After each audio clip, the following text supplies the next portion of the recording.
Hey Magic fans, I just picked up this beautiful booster from Modern Masters 2015. I've seen all kinds of videos on YouTube of people opening full boxes and getting all kinds of crazy pulls, so I thought, I've got this beautiful cloud fabric, I've got what my friends assured me was a very lucky booster pack, and I'm a quarter Irish on me mum's side.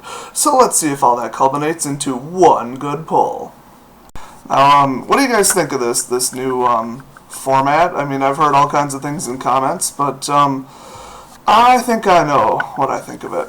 So, let's open it here. It's got, in case you can't see, it's got this little tear right here where you can tear it down. Interesting way of opening it, even though my webcam sucks. Now, let's see what I got. Oh, look at that, it's that guy. Oh, interesting. It's 15 Saprolings tokens. That's correct, 15 Saproling tokens. Let me explain. As you can see, it is almost impossible, no matter how close you inspect this, that I tampered with this box in any way, but that's obviously what I did.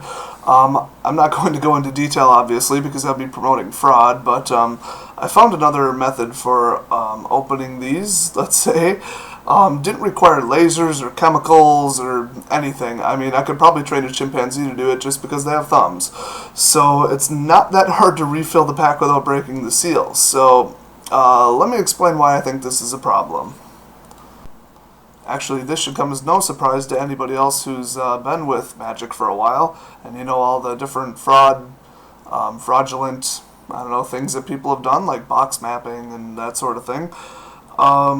People have theorized in other videos that well, they don't like the new packaging because they think, well, you know, you've got a seal here, it's sealed other ways, it's made out of paper, there might be a way to open it. Yes, there is a way to open it.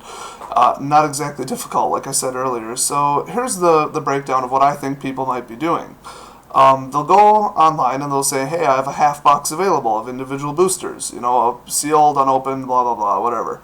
I don't care what they say the story is, like if they just ran a small shop and they couldn't sell the rest, or they already opened, you know, a foil Tarmogoyf so they didn't need the rest of the box, or whatever. It's usually not true. What they probably did was they opened it the same way I did, pulled out the money foil, pulled out the money rare if there was one, and then resealed it with a rare in its place.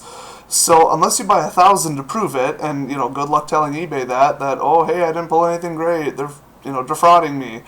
It's kind of like a no-win situation for the buyer, so I would stick to only buy them locally because that's a lot less likely that they're screwing with the boosters, or just buy a sealed box if you got the money, because, you know, I don't think I've ever heard of fake wizard wrapping except from China, and there's other ways to tell that the cards are fake in that case. So I'm not saying every single seller online is selling fake boosters, but I just wouldn't buy individual boosters unless you know for sure that it's a reputable seller, and even then, it's pretty darn easy to do this. So somebody who's been a reputable seller could say, hey, I'm going to turn to a life of crime and start screwing with people's boosters. So Wizards really ought to stop using this wrapping. Well, if I'm not going to rip people off online, and I'm not going to tell you guys how to rip people off online this way, what am I going to do with my newfound talent? I think I'm going to fill a whole bunch of booster packs full of hilariously fake cards and give them to all my friends and film it. So look for those upcoming videos. Oops, I almost forgot to tell you guys what I actually pulled out of this booster pack. Not kidding.